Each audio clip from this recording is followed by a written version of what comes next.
Good morning. Welcome back to the Red Mic and happy Monday. I'm glad you're here. And busy weekend, y'all. Before I jump into today's Red Mic message, which is plans don't win, I'd be remiss if I did not congratulate my alma mater, Midwestern State University. Yes, they are the Mustangs.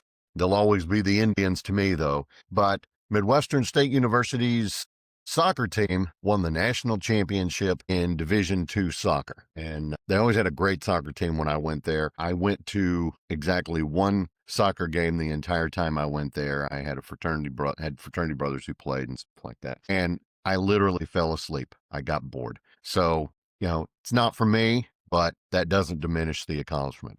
Congrats, guys. Proud of you. Go Indians. I'm sorry. Go Mustangs. Anyway, today's Red Mic message. Plans don't win. Most teams don't fail because they lack ideas. They fail because they confuse planning, strategy, and execution, and then they wonder why nothing moves, why nothing works. They spend weeks polishing plans. They debate strategy endlessly. They talk about execution, but at the end of it all, very little actually gets done because they don't execute. And it's not a motivation problem, it's a clarity problem. It shows up everywhere. It's in organizations, on teams, leadership decisions that feel busy, but they don't actually go anywhere. Now, if that sort of stuff sounds familiar, welcome back to Red Mic Messages. Leadership and life lessons picked up from 25 years as a public servant, 16 years as a youth football coach and scouting volunteer, and 10 years as a mediocre athlete with far more heart than actual physical ability. I know about execution. I've done it on the field. I've done it in the office. I did it as a coach. So let's straighten all this out. First, the plan. A plan is not vision. A plan is not inspiration. A plan is not leadership poetry. A plan is boring. And that's exactly why it matters. A plan is your step-by-step map. What are we doing? How are we doing it? Who owns it? When is it due? And that when is it due is so important. I cannot stress enough the importance of deadlines. You need a plan when you're starting something new, when things feel messy or unclear, when timelines keep changing. Everyone agrees, but nothing moves. Now, in coaching terms, a plan is the practice schedule on the whiteboard, not the championship speech, not the motivational quote, just here's what we're running. Where leaders mess this up, they will have no clear owner of what's going on, no real deadlines, too many priorities competing for attention, and the most dangerous phrase in leadership, we'll circle back to that.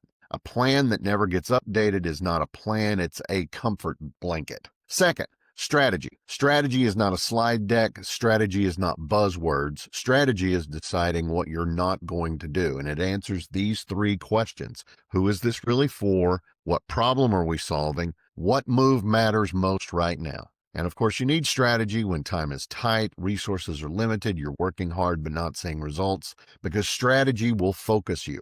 In football terms, strategy is we're going to run that inside off tackle play until they prove they can stop it. Not trick plays, not copying what somebody else does, not chasing whatever worked for somebody else last season or even this season. Leaders will get this wrong when they copy people who aren't built like them, when they change direction every time a new idea walks in a room, trying to do everything and doing none of it really well. Strategy keeps you from chasing trends. It keeps you from panicking. It keeps every move intentional. Third, execution, probably the most important part in my opinion, because execution is where excuses go to die. Execution is doing the work and getting it done, shipping it. Not perfect, not someday, now. You've heard me say this before. A good plan now is better than a perfect plan later. Get it done. Execution is when the decision's already been made. You're going to do this. The plan exists. The strategy exists. You're tired of talking about it. You just pull the trigger and you go. Execution builds momentum. It shows what actually works, and it exposes bad assumptions very quickly, where execution can break down. You're always starting, you're never finishing, there's no clear ownership, there's no follow-up after you launch. In coaching, this is the team that practices beautifully and then forgets how to tackle on game night. Execution doesn't mean chaos. It means one clear task, one owner, one short sprint. Build it, test it, ship it. Get it done. Strategy chooses the direction. Plans turn choice into steps, and execution makes it real. You don't need all three at full strength all the time. It's going to kill your team if you hide in planning to avoid decisions, or you hide in strategy to avoid accountability, or if you rush execution with no clarity and you burn everybody out. It's a balance. It's a tap dance. Progress doesn't come from talking more. It comes from deciding and then doing it. So, what are today's leadership and life lessons? Planning without ownership is pretending. Strategy without focus is just noise. And execution without discipline is chaos. If you're going to be a strong leader, you've got to learn how to simplify, make assignments, get things done, finish the job. That is how you're going to build momentum.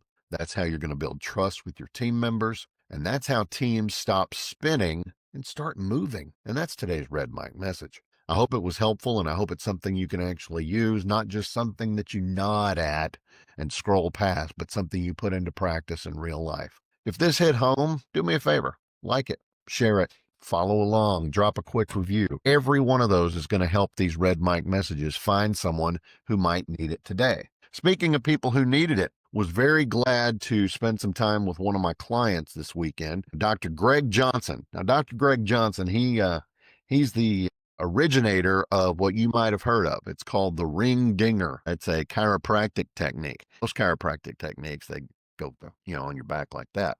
The ring dinger actually pulls this way. You really have to look it up. Go on YouTube. That's where you can find most of his stuff. Ring Dinger, Ringdinger. Went to his Christmas party this weekend down in the Houston area, met several of his certified Ring Dinger doctors, and man, what a great time. A lot of really great people. So doesn't matter if you're listening in Austin or in Michigan, you probably have a Ring Dinger doctor close by. So if those regular chiropractic techniques, or your regular medical doctor, if you've got that back issue that just won't quite go away, check out Ring Dinger. I don't think you're going to be disappointed at all. Anyway, thanks for being here. I hope you have a great Monday. Go out there and knock the cover off the ball. Have a great week. We're getting close to Christmas. It's time. You've got that last push before the end of the year. So go out there and kick it, man. I know you can do it. I'll see you again tomorrow. And as always, life is short. Drink the bourbon. I'll see you.